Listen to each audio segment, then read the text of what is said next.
What's up, guys? How's it going? Classic Chris here. It's a big weekend, big weekend for the WWE. It's their Super Bowl, if you will. It is WrestleMania 31 weekend. That's right, big weekend. It's going to have the Hall of Fame inductees. Randy Savage finally in. Thank you. It's about time Randy Savage gets inducted in that Hall of Fame. Too bad it's it wasn't done sooner when Randy was alive, but hey, I'll take it. It fucking sucks that Hogan's got to induct him, but who gives a shit? It's WrestleMania weekend, and I'm going to give my preview for it. So where do I start? Let me start about the build for WrestleMania this year. WWE, I am sorry, but you totally crapped the bed on this build for WrestleMania. It doesn't have any oomph going into it. Like, I remember so many WrestleManias, just the build-up from Royal Rumble all the way to WrestleMania. You were sitting on your edge of your seats. You were seeing the rivalries develop. You were seeing these matches, like these feuds develop right in front of your eyes. But this year, it's ridiculous. Like, it kind of reminds me of last year's build-up. Last year's build-up was kind of weak, but at least we're getting the main event that we wanted. We knew that. We knew that we're going to get Daniel Bryan in there. We knew because... shit, that was just the smart thing you could do. You had Daniel Bryan fight Triple H. He beats Triple H, then beats Randy Orton, and Batista becomes the World Heavyweight Champion. It was fucking glorious. It was great booking. I was happy to watch that that WrestleMania. We had, what else did we have? We had Cesaro get a big push last year. A guy that I like. He got a big push by winning that Andre the Giant Memorial Battle Royal, the first ever winner. And what happened to them? They friggin' put him... They ruined him after that, not too long, when they made him leave Paul Heyman. That was kind of, I don't know, just dumb in my opinion. But, okay, so, the build to me, it was fucking weak this year. You have such a, it's such a big show, because it's WrestleMania. That's supposed to be, like, as they used to call it, the granddaddy of them all, as Vince used to say it back in the day. Like, this is supposed to be the biggest event in sports entertainment for the WWE. And I stress that for the WWE because other companies have their big pay-per-views and they deliver, except for Bound for Glory, if anyone remembers that debacle. But the matches were good. It was just not, it didn't feel like a Bound for Glory. It felt like just a regular pay-per-view. And I really hope that doesn't happen for WrestleMania, just because the build was lackluster. I'm not, like, nothing's really speaking out to me. Like, this is Sting's first ever match in the WWE. They should be making a big deal about this. But it's going to be good. Like, I can't wait to see what the stage is going to look like. That's one of the big things about WrestleMania. They always go the full 9 yards. It should be 10 yards because at least you get a first down. But they go the distance on that. They put together normally a really good stage. I can't wait to see how it's going to look. I'm interested in a lot of the entrances. Like, for example, Triple H. He always has a great entrance. Like last year. Undertaker's going to have a good entrance. Bray Wyatt's going to have an entrance. Who else? Sting. Speaking of Sting, he's going to have an amazing entrance for his first ever match in WWE. They're planning something special for Sting. Well, they better be, in my opinion, as a fan, as a WCW fan, and as a Sting fan. I watched him in TNA. Yes, wrestling fans. He did not go into retirement for 14 years after WCW. He was fighting his ass off in TNA, and they just released the Best of Sting DVD, which I think is the smartest thing TNA Wrestling did right now, is to release a DVD and kind of cash in on the legacy of Sting, because he had some great matches out there. But getting to WrestleMania. Okay, so this year on the kickoff show, the free for all, if you will, the old Sunday Night Heat, we are getting a fatal 4-way for the tag team titles. Ooh, look out, it's fatal, someone's gonna die. That's right, we got the tag team champions, my tag team, my favorite tag team in the WWE, the Brass Ring Club. If you don't know who that is Tyson Kidd and Cesaro. Great tag team. I love how well they've developed their chemistry over the short time they've been tag team, and it was a smart choice to put the belts on them. At least it's not the fucking Usos. Like, right now, to me, they're the John Cena of the tag team division. At least these guys can actually work. Speaking of them, the Usos are in the match. They're also in the match is the New Day and Los Matadores. Okay, here's my thing about the New Day. Is the WWE even taking them seriously? Because I know a lot of the fans aren't, just for just how I watch Raw and everything like that. Big E just seems awkward in it. I like having these guys together as a group, but they should be more of I I don't know. I guess I'm gonna have to say more like TNA's Beatdown Clan. They should be some ruthless guys that want to beat the shit out of people, because they have something to prove. They like, go out with the gimmick saying like, we feel overlooked. We're some of the best talent on the roster, even though it's not true. But they do have a lot of talent on that team. So why don't they just, I don't know, market it like that? Just some guys that wanted some recognition, and they're here to make a name for themselves. Los Matadores, I am sorry, but you have to be the worst tag team I have ever seen. If there's one tag team I hate more than you, it's the Usos. But Los Matadores, I am sorry. What the hell are you even doing at WrestleMania? You to me are what goes out to the curb every week. Garbage. I'm still waiting for that truck to pick you up and just haul you out of the WWE. Please, please release these guys. They're terrible, or at least give them like something different. Because I can't get behind this tag team. To me, they're a joke. They shouldn't be in it.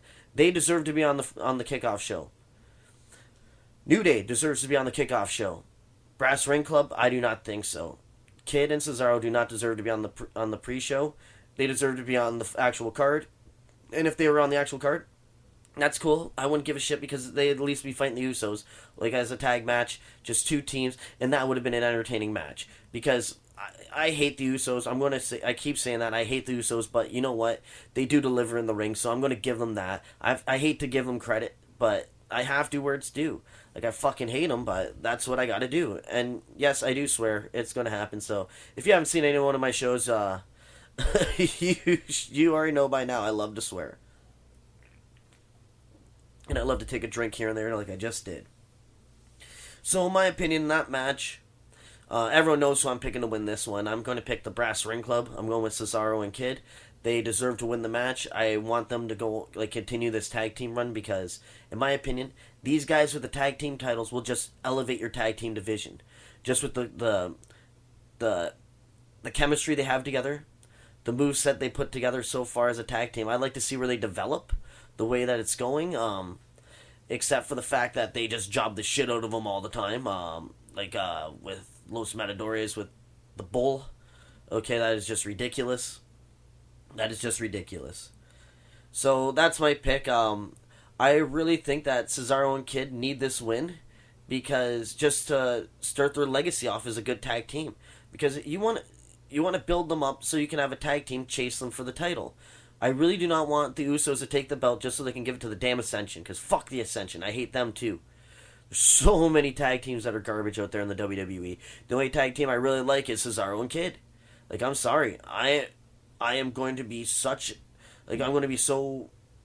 what's the word I'm looking for? Yes, if I was commentating that match, I'd be showing extreme favoritism towards them. It'd be just like Bobby Heenan calling a Ric Flair match. That's how much I believe in this tag team and how much they deserve to win that match.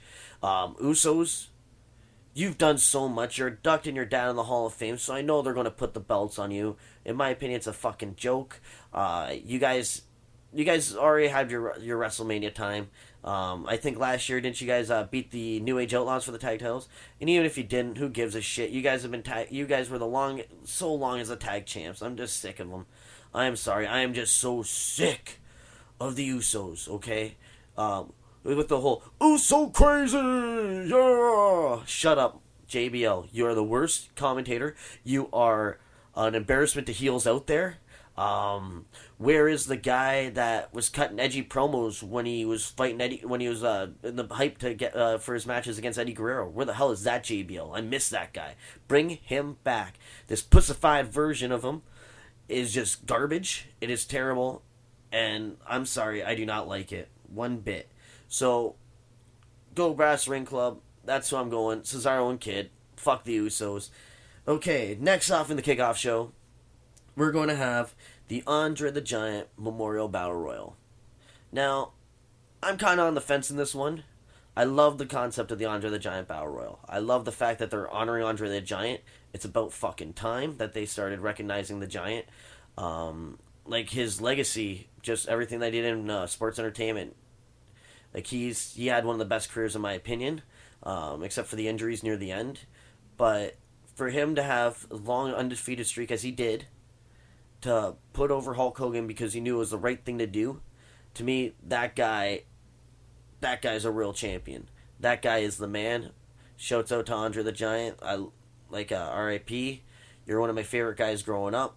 Never forget you. So it's about time that they're, doing stuff about Andre, because even though he was like one of the first inductees in the Hall of Fame, this Battle Royal is a really good idea. I love the trophy that they made. It made me get the Cesaro action figure just because it came with that trophy, because fuck, I like Cesaro and that trophy's pretty kick ass. So I had to get that.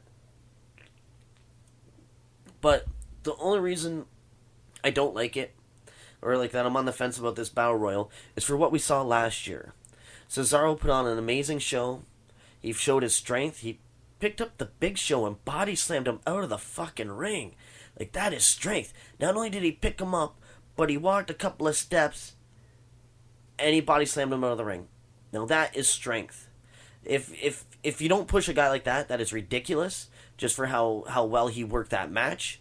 And now that's where I am on the fence, because how brutally they booked him and put him into obscurity almost, and he's finally coming back into the light, finally getting some credibility back into him, and it almost took them a whole friggin' year.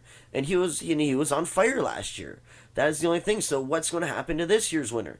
I hope they really push the shit out of this guy, because whoever wins it this year, in my opinion, since you got rid of the King of the Ring, that should be your number one contender going into SummerSlam. Build that guy up. It's Andre the Giant Battle Royal, but when you look at the guys in that Battle Royal, who can you really give a title shot to?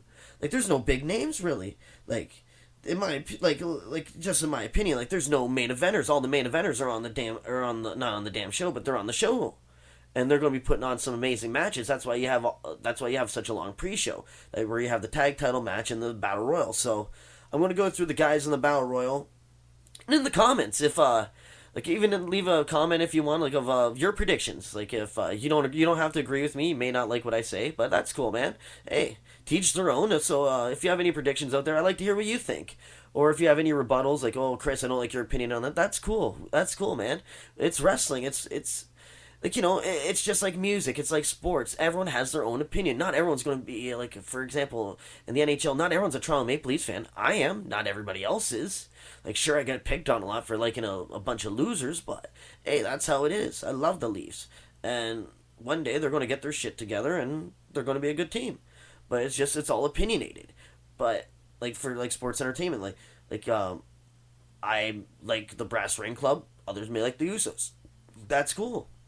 That is really cool. That's what I love about wrestling. You can always debate these things, and you can always, that's how you can, like, you talk to people, you get to know them better. Like, that's how I met a lot of my, not met a lot of my friends, but, like, a lot of my friends that we have a common bond in wrestling.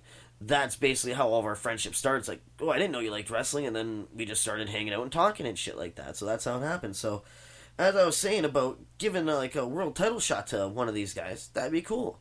But with this lot, though, in that Battle Royal, the only person that I would like to see get a world title shot is Hideo Itami from NXT. That guy's amazing. Well, everyone knows his real name, but just Kenta. But I'm just using his WWE shit just because it's the WWE. Just add water. He's an amazing wrestler. He's going to steal the show in that match. So I'm going to go through the list. We got The Miz, a joke, but I kind of like his heel attitude. Like, for heels, he's all right. I like the whole, A-list thing, whatever. That's cool, whatever. To me, EC3 does that way better with his one percenter. Like, how he's the 1%, how he's just better than everyone. EC3 does it way better than you, Miz, so, sorry, buddy. Curtis Axel, the Axeman, Axel Mania. I like him. I really do like Curtis Axel. I'm a fan of the Hennig family. I was a fan of Kurt Hennig, Mr. Perfect, one of my favorite Intercontinental champions of all time. That's why it's so tough to be a Curtis Axel fan, because I am a Curtis Axel fan. I think if you give that guy some time, he will entertain you, but the machine's not behind him. WWE being the machine, they just don't get behind some guys. I don't know why. I really don't know why, but they gave him the Intercontinental Championship, which was great. They made a Paul Heyman guy even better, and then you made him lose like every single time to CM Punk. Like, he didn't even, like, stand a chance. And meanwhile, like, his first two matches as Curtis Axel, as a Paul Heyman guy, he beat Triple H, he beat John Cena, even though there weren't the cleanest of wins. A win's a win, in my opinion. Just like Jesse Ventura said, a win's a win. So, on to the rest of the list. Like, I like Axel. It's just I wish they booked him better, because that guy has potential. Axel Mania, running wild. We got Ryback. Feed me more.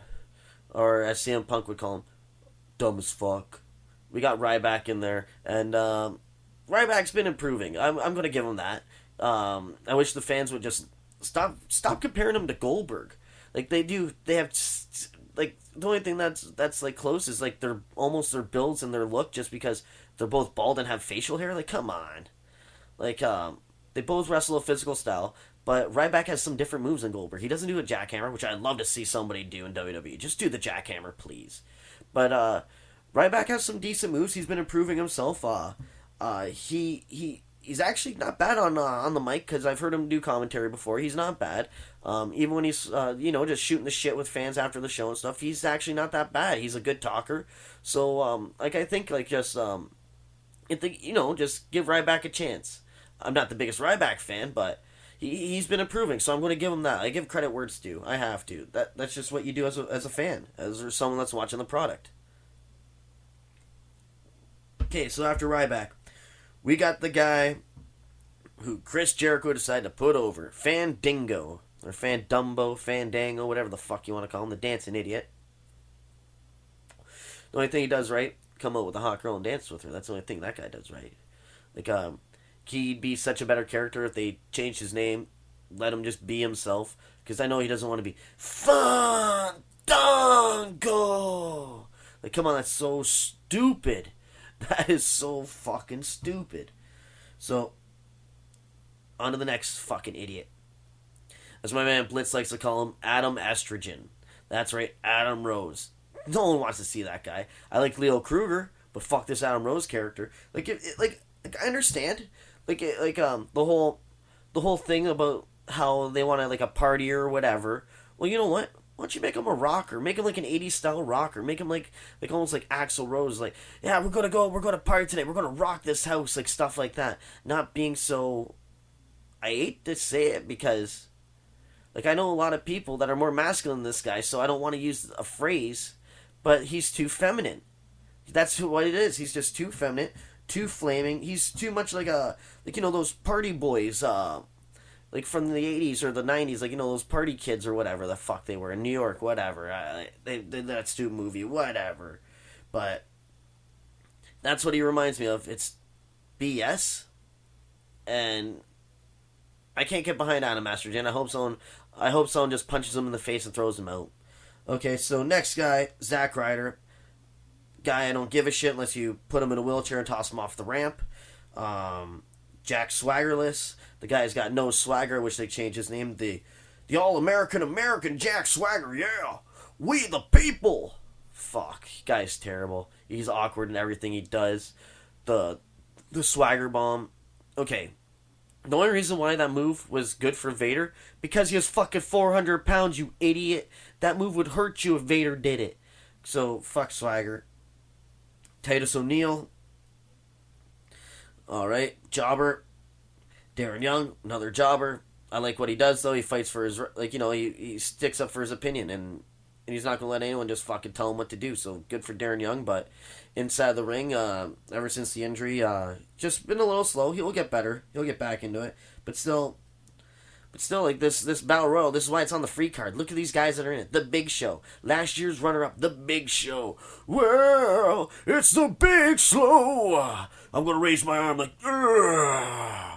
Do the hand up for the choke slam. Yeah, even though I don't do a choke slam anymore. Fuck The Big Show. He's terrible. 1 week he's a baby. Next week he's a badass. Next week he's fucking crying. Next week he's tearing down flags. Then he's going to sensitivity training. Then he's corporate. What the fuck? That guy has to be one of the most bipolar wrestlers in wrestling. And speaking of bipolar, we got the Corporate Kane, the Devil's former favorite demon, because now he's just the ass puppet of the Authority. Glenn Jacobs, good career though, but dude, For what you and the Big Show ruined of the Royal Rumble, fuck you two. Fuck you guys. I don't want to see you guys do anything good in this Battle Royal, even though you're going to get down in the end, and it's just going to be BS. So fuck that. Eric Rowan, he's going to be interesting to see in this match, because, you know, he had that, like, that guy's fading in obscurity. He's the lost Wyatt child right now, because, like, look at Luke Harper. That guy went on a tear, winning the IC title, put on that match with Ziggler. Now you got Bray Wyatt fucking fighting the Undertaker, and then you got Eric Rowan, the forgotten member of the Wyatt family, who wasn't bad. I wish they would have gave him and Harper a run as the tag champs, but that's neither here nor there. On to the next guy that's not booked right by WWE. That seems to be the theme about this company. They have a lot of talent, but they just don't book them right.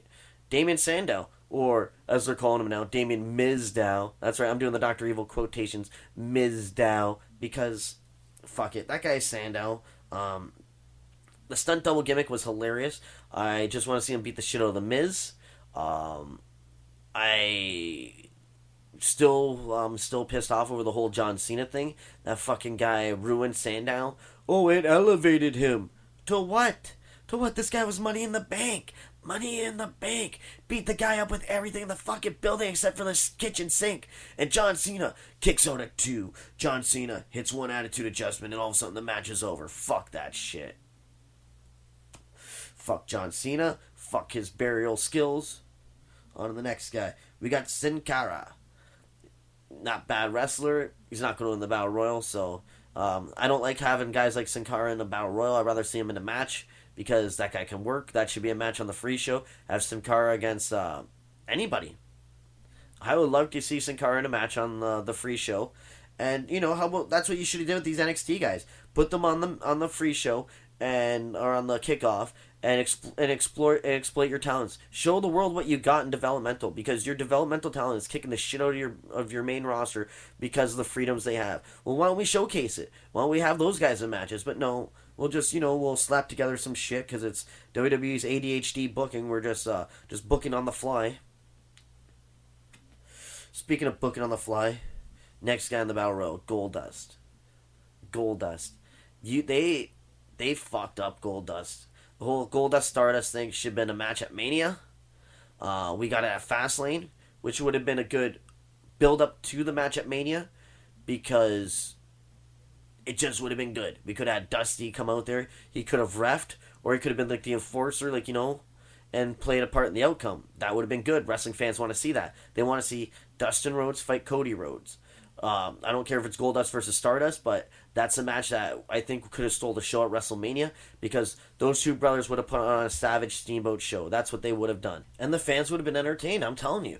You put Goldust against Stardust, those two brothers would have did something, because you know what? That's what brothers do. Brothers fight, and they would have done something good. Just look at Brett and Owen. They had time to work on shit. That cage match at SummerSlam was amazing. And then also that match at WrestleMania 10, that was great shit. I don't know why I had an accent there or fucked up on the 10, but that match was great. When Owen beat Brett, that was good. And that's what the fans wanted to see. They didn't want to see Stardust in that Intercontinental title match. They didn't want to see Goldust in this Battle Royal. They wanted to see the two brothers fight each other out. That's what everyone wanted to see. So going through the list more, then we got Heath Slater, jobber. Mark Henry, another jobber. Then we got the fucking Ascension, Connor and Victor, jobbers. Then we got Hideo Itami. He's going to be impressive because he's NXT and everyone knows him. Everyone knows how good of a worker he is. So, in my opinion, there's no way he's not going to put on a good show. There's just no way. So, for this Andre the Giant Battle Royal, I am on the fence, like I said, about it. It's tough to pick a winner because just look at the card. But I'm going to go on the fence and completely straight out of left field. I have a two pick. One of them I know it's not going to happen, so I'm going to pick him anyways. Curtis Axel. It's not going to happen, but I'm going for him. And the second one is Hideo Itami. I think they're going to give it to him just to show how good NXT is. I hope, maybe just to show you the main roster that NXT is coming up. This guy has a good shot of making a name for himself, because he should make a fucking name for himself. He's an amazing wrestler, great worker. Fucking, if anyone's ever watched his shit outside the WWE, you'd know that. The guy should be using moves that they're not letting him use, but that's neither here nor there. So he's my pick to win the Andre the Giant Battle Royal. I'd love to hear in the comments what you guys think. Who do you think is going to win the Battle Royal? Do you think that the Andre the Giant Battle Royal lost its luster after what they did to Cesaro? I'd like to know what you guys think, so let me know. Hit up on the comments. Just let me know. And now we're going to get to the main card now. We're going to get to the WrestleMania card. This is what we waited for. WrestleMania 31, the main card. Okay, so let's start things off. I'm not going in any particular order. I'm just going off of what I have here. So the first match I have down is AJ Lee and Paige versus the Bella sisters, the Bellas. I'm not going to call them the Bella twins because, come on, guys, everybody could tell they're not twins anymore. Just look at them; they look different. One's pale, the other one's tanned. One's racked, the other one has a nice ass. But they both have nice asses. But like, you know what I mean. You can tell the difference between the two of them very easily. They're not like the Usos where it's tough to tell. But so we got the Bellas against AJ Lee and Paige. In my opinion, this should have been on the kickoff show because I don't give a fuck about this feud. I'm sorry, I do not give a fuck. I do not care. The Bellas are they are terrible. They bring down women's wrestling. Well, Nikki does. Bree's, like, you know, she's doing a little bit better. But they bring down women's wrestling. Oh, they're the stars of Total Divas. I'm sick and tired of a fucking show that's on E that like, you know, the marks or not marks, but you know that like some people watch. So what? You watch a TV show. I watch Legends House. Does that mean fucking Roddy Piper's going to get a world title run? Fuck that shit. So you know what? I don't care about this match. My prediction, I'm going to go with AJ Lee and Paige because at least let the two wrestlers win the match. Fuck Nikki Bella. John Cena sucking. Oh, I hate that girl. She is terrible. She's hot, but in wrestling, she is just not good. You're just not good at all. She's just terrible. Okay, so now, let's see. Where does that take us now? Let's go to Randy Orton versus Seth Rollins. Now, this match goes right into my talk about the build. How the build for WrestleMania could have been a lot better. Randy Orton and Seth Rollins is going to put on one hell of a show because like him or hate him, Randy Orton is consistent in that damn ring. That guy puts out a good match. He always seems to you know, try, like, you know, for these bigger pay-per-views and everything like that, he tries to do something, like, you know, at least work consistently. He always does that. But, like, even his match against the Big Show at Survivor Series, he tried to make it a good match. It's just not his fault booking gave him the Big Show. It's not his fault the fans chanted, "We want a refund." That's just what happens. Like, I'm sorry, that was horribly booked. It wasn't 2005. That match would have worked 2005, 2007. But I'm sorry, in 2014, that was not going to work as your main event. So, like, that's the only blemish on Randy Orton in the past couple of years. He's put on great matches. And now, speaking of putting on great matches, Mr. Money in the Bank, Seth Rollins. Thank you for being in a match with a good worker, because we saw what you and Brock could do at Royal Rumble when you guys had to deal with that fucking 300-pound weight of John Cena. They put on a good show. Seth Rollins with that Phoenix Splash. Everyone remembers Seth Rollins in every Shield match. He did the spot that everyone remembered. It was Seth Rollins that carried those matches. Like the matches against Evolution, the matches against the Wyatts. Seth Rollins always did something. So I could see him and Randy Orton like tearing down the house, basically. This match has a lot of potential in it. I'm very excited for it. And as of right now, too, with Orton just coming back, it's tough to pick a winner. Because Rollins has kind of been in a slump on pay-per-views because he took the pin against Brock and at Royal Rumble, so that was different. Well, not different, but everyone knew it wasn't going to be John Cena. So for like a number one contender and a Money Bank winner, Seth Rollins has been putting a lot of people over. So I can see Seth Rollins win this match. It's going to be very entertaining. I'm excited to see it. Orton's going to put on one hell of a show with him because it takes two to tango. And yeah, so I'm going to say my money's on Seth Rollins in this one. My money's going to be on Seth.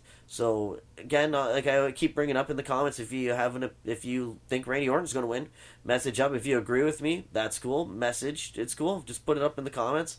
I am interested to hear what you guys have to say. So we're going to carry on with the next match, and the next match is going to be Sting versus Triple H. Now this match is going to be very interesting because this is Sting's first match since leaving TNA, and we all remember from the end of his TNA career that he wasn't having some of the best matches, if you know what I'm saying. Just ask EC3 and Magnus. Just look at those matches. Those weren't too good. But again, you're only as good as the person you do battle with. So speaking of the person he's doing battle with, he's fighting Triple H. This should be an interesting match because, you know what? I'm going to give Triple H some credit. That guy has no problems putting people over at Mania. He has no problems putting people over. He put Daniel Bryan over last year. He's going to put Sting over this year. Everyone knows that Sting is going to go over because it's Sting's first match. You can't have Sting come in after all that time off, like time off from the WWE, because apparently according to the WWE universe, Sting hasn't hasn't wrestled in 14 years. He was retired when WCW closed down, which that's fucking stupid if you ask me. But so we're gonna get. We're going to get Sting a Sting victory, and I can't wait to see both these guys' entrance. It's going to be a good show. Hopefully Sting he can go, because this is just going to be the build up for his match for the Undertaker. And Sting kind of needs the victory. Well, doesn't need the victory because he's fucking Sting. It doesn't matter because Sting wins, loses. It doesn't matter. He's still Sting. But the victory is going to say a lot because it's his debut. And what better place to make your debut match than at WrestleMania? He's doing it smart. You're going in there against an experienced guy like Triple H. And Triple H, he can go. Like, I know a lot of people don't like Triple H, but he's got some moves that I like. And Triple H has no problem of entertaining the fans. He has no problem putting guys over that need to be put over, like Daniel Bryan. He has no problems doing that. He has no problems helping out guys like NXT. So, that's why I see this going to be a good match. I don't see any problems with it. I think it's going to be a good show. So I can't wait to see both their entrances. My pick is going to be Sting in this one. I'm sure that's going to be unanimous along the board. So that's that match. And now we're going to get to the other match now. Bray Wyatt versus The Undertaker. Now, this match is going to have a lot of controversy involved in it. Well, not controversy involved in the match itself, but just to the wrestling world, because I've been in discussions with people, and I am very stubborn in my ways. In my opinion, Bray Wyatt needs the victory.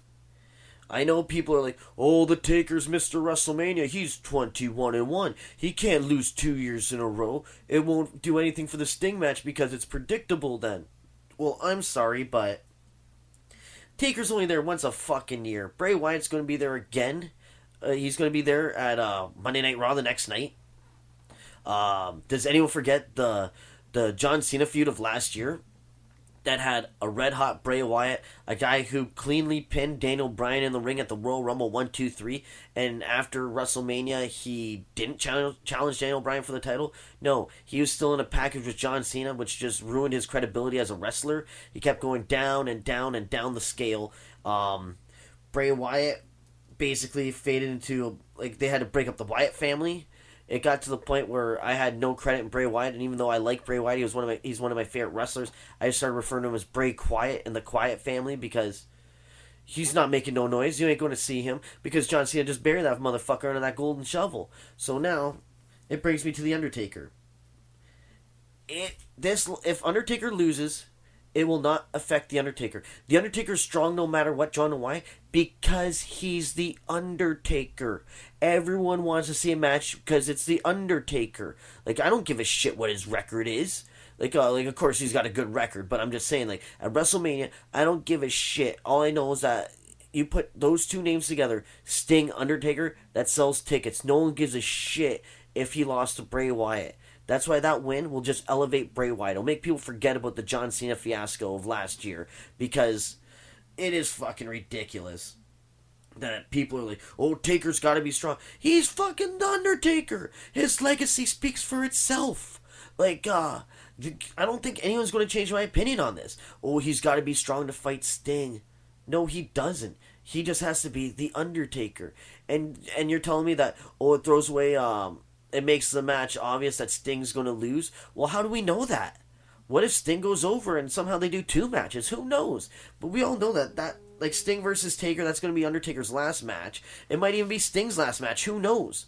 But that's just it. It's just Undertaker, in my opinion. If Bray Wyatt loses, it can't be clean. Yeah, I'm saying that right now. Something's got to happen.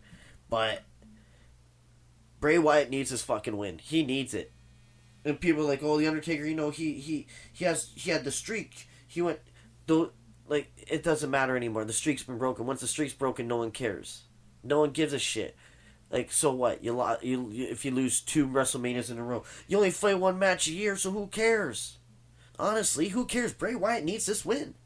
And speaking of the build-up, you know what would have been really good for this build-up? I don't know. How about The Undertaker? You had Bray Wyatt doing everything to sell this fucking match. And then you're going to have this guy job to him? Like, they used the voiceover for like, for rest in peace or whatever. But it is a joke. Like, I'm sorry. I think Bray Wyatt's going to break one Undertaker's ribs just with that flying cross body that he does. Because Bray Wyatt is a very, how am I going to put this? Like, he's a high impact wrestler. He works at a fast pace, especially for a big man. And he deserves this victory. Undertaker, you had so many victories, man. You had so many. A loss is not going to affect you. I know I'm going to get a lot of heat on this in the comments, but hey, that's just my opinion. That's what makes wrestling so good. My pick is going to be Bray Wyatt. He needs the win more. He deserves it. In my opinion, he does, because he's done so much to build this match. And a loss will not affect The Undertaker. I don't care. Undertaker and Sting, it's still going to be good. And that's just it. Like, I'm going for Bray Wyatt, and Undertaker losing is not going to affect Undertaker versus Sting. It is not going to affect it at all. So, moving on. Oh, great. Now I gotta talk about this fucking guy. Okay, we're going to get into the United States title match. Like I said, I'm not talking about any matches in any particular order, but we're going to go with the United States title match. We got Rusev, the Bulgarian brute, the Russian sympathizer, with Lana against John Fuckboy Buckethead Cena. I don't give a shit about this match. Their match at Fastlane didn't really impress me much. Their little bouts and build up to this match has not impressed me at all. So why the fuck should I even invest my time on this match? Well, I'm going to because it's on the card. I really don't give a shit about this match. I think it's going to be boring as hell. You're going to see you're going to see Cena do his couple of moves. Like my friend Matt Genius says, you've seen one Rusev match, you've seen them all. But it should be good because it's WrestleMania. Like, so fuck it. But I know John Cena's going to win. It's a gut feeling of mine. He's gonna be the one to save everything because he's gonna have his troops entrance and everything. You know he's gonna come out with the troops.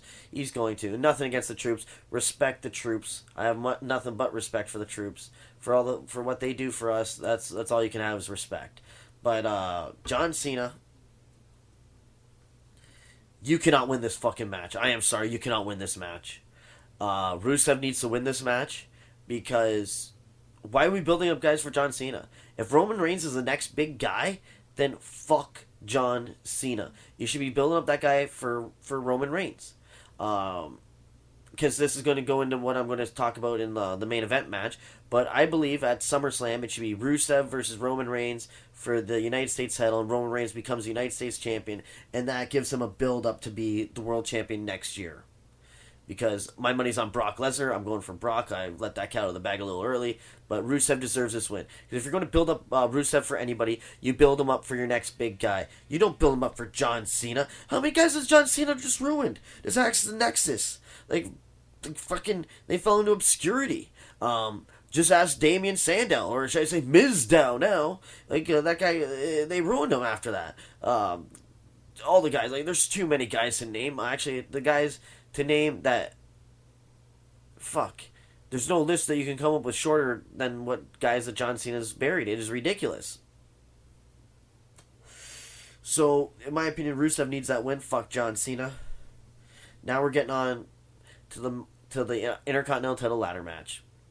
Bad News Barrett puts his IC title to defend it against Stardust, Dolph Ziggler, Luke Harper, R-Truth, Dean fucking Ambrose, and the Yes Man, Daniel Bryan. And I hate that the Yes chant's just taking over Daniel Bryan. I wish it was they'd start doing Daniel Bryan chants, because that's who it is. That's who he is. You don't need to chant yes, and I'm sure he's getting sick and tired of putting up those two fingers every time. Hey guys, I got another chant. You don't have to keep chanting yes. You can chant Daniel Bryan, or how about Bearded Dragon? Why not? He was the American Dragon. He's got that fucking luscious beard.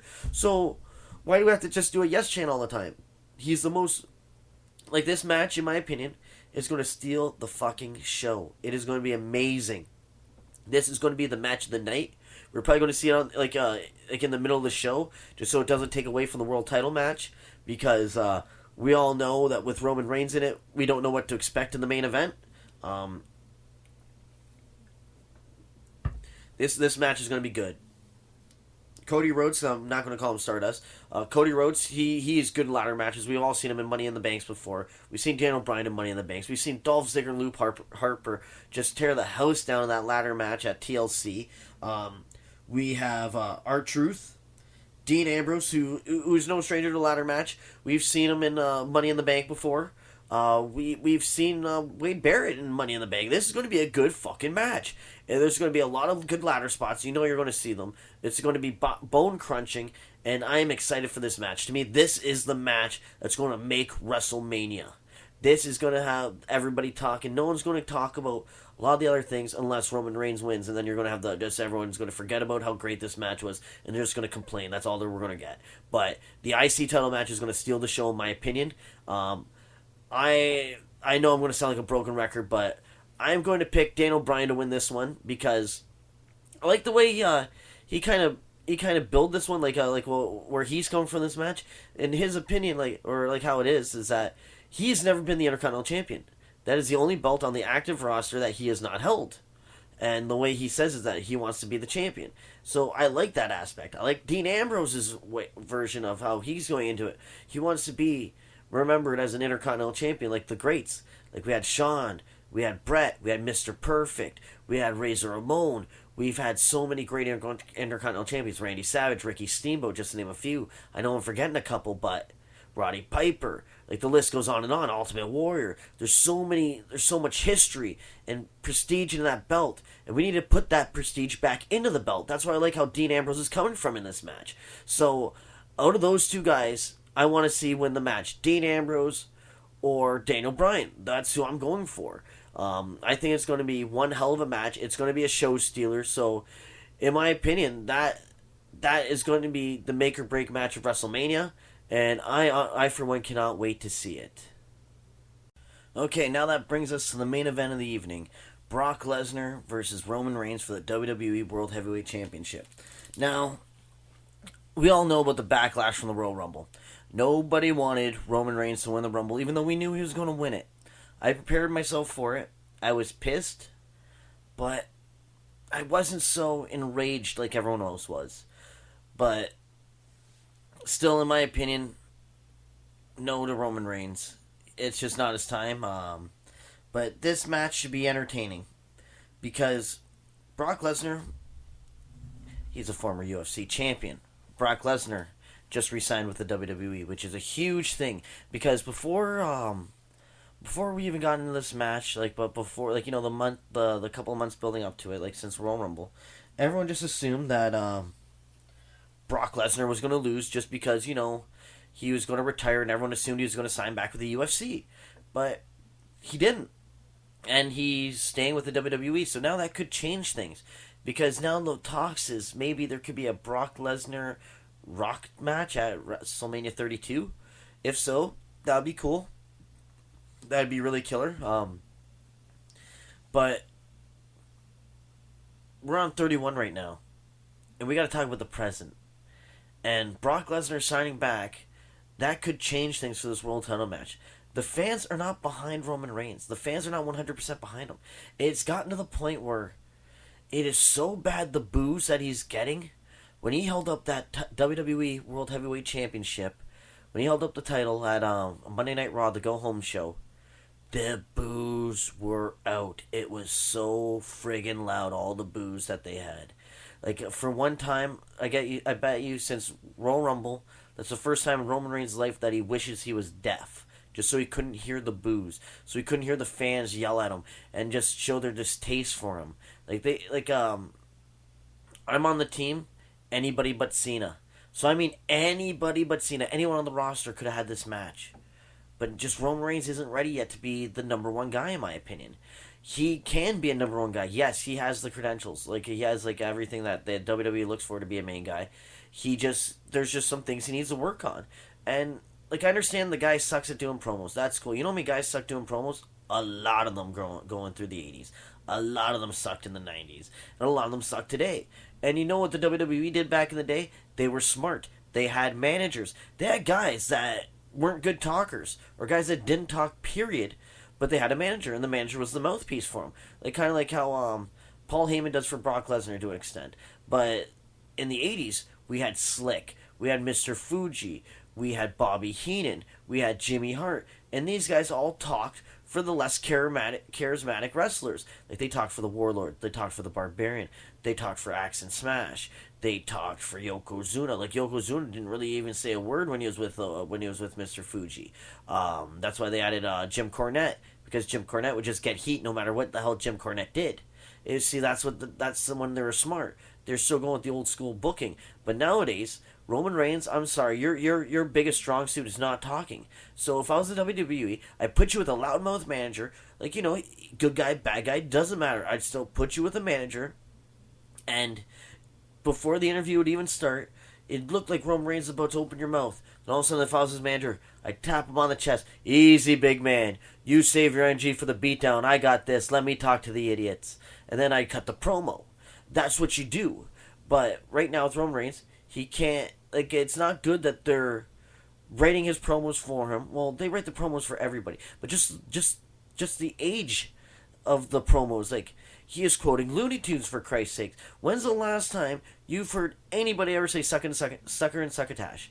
Now you've heard it by many people just because of this stupid promo that Vince McMahon wrote. Like, what's next? Is he going to upgrade it with a Bart Simpson Eat My Shorts from 1992 or an Ike Carumba? Like, come on. Like, this is ridiculous. Like, Roman Reigns has so much potential, but you're throwing him into the fire too soon. So this brings me to what I said earlier in the show. That Rusev should beat John Cena, and Brock Lesnar should beat Roman Reigns. It should be a good match. I think it should go down like go down the wires if it could have gone either way, and have Roman Reigns lose. Then he cuts the promo next night on Raw, giving Brock credit. You know what, Brock? I gave you all I could give you all that I could give, and it wasn't enough. So that proves to me that there's some more things that I got to do, and that can start like a Roman Reigns training thing. It was like he goes to his cousin Rock. Rock, I need help. Like, I couldn't get the job done. I want the title. I came this close to it. I need you. And The Rock becomes his mouthpiece. The Rock will train him. Then you get vignettes of The Rock and Roman Reigns training. How sweet would it see just them on a track just running laps, and Rock's like, you could do better than this. You could run, jabroni. And like, it'd be fucking good. It would be amazing. Because that could build up to, let's say, his first test, SummerSlam, defeating Rusev, becoming United States Champion, his first singles title reign, and he can go around and learn how to carry himself with the title. Like, he can go out there with the U.S. strap, and he can carry it like a man, head held high, go out there, beat the shit out of people, hold it all the way to Mania if you want, then win the Rumble again, then you win the world title. Because the fans would appreciate the work you put in, because right now it almost seems as if it was just handed to you, even though it is all scripted. Everything is handed to everybody, but it would give you that believability that is missing so sorely in wrestling. That believability, and I'm so happy that Brock Lesnar signed back, because now it gives us that possibility of Brock Lesnar retaining the title without fear of like doing something that jeopardizes the prestige of the WWE World Title. And they should drop off the heavyweight part of the belt, just so it would be the WWE World Championship or the WWE Championship. So you're the champion of the company, and anybody can fight for it. So it's not like a weight restriction. If you're going to go weight restriction, then we go weight classes, and oh my god, that's another ballpark. But think how entertaining it would be. Like UFC has weight classes. So those title matches are main events. They each get their own main event time slots. So it showcases the talent you have on your roster. And Roman Reigns has a lot of talent. He has a lot of credit. Like, he has a lot of prospects. There's a lot of things to be positive about Roman Reigns, but it's just not his time yet. If you were smart, I know everyone's gonna say, "Oh, Chris, you're just a Daniel Bryan fan," but yes, I am, and he deserved that main event. We got screwed out of his title run last year. If Brock was going to drop the belt to anyone, it should have been Daniel Bryan, because Daniel Bryan made Batista tap out. If you're telling me he can't beat Brock Lesnar, because that's not believable, he made Batista, yes, Batista, how big Batista is, he made him tap out. So, come on, guys. Come on. Like, if you want to, if that's believability. Like, he beat Batista, he might be able to put on a good show. Plus, with both their fighting backgrounds, I think that would have been a good match, because Brock is an incredible worker, especially for his size and everything and how he works. Brock Lesnar is the man for that title. If Brock Lesnar's in that company, if he's not the world champion, then there is a problem. And someone else should have the title that is over. I don't give a shit about merch sales, because John Cena has 15 products to everyone's one product. So if you have more selection than everybody, more variety, of course you're going to outsell everybody. Does everyone else have wristbands? No. Does everyone else have jizz rags, those towels that he carries around? No. Does everyone else have the hats, the fucking shirts, the Technicolor Dream shirts, because there's so many different colors? It's ridiculous. But like other guys, they get one shirt, two shirts.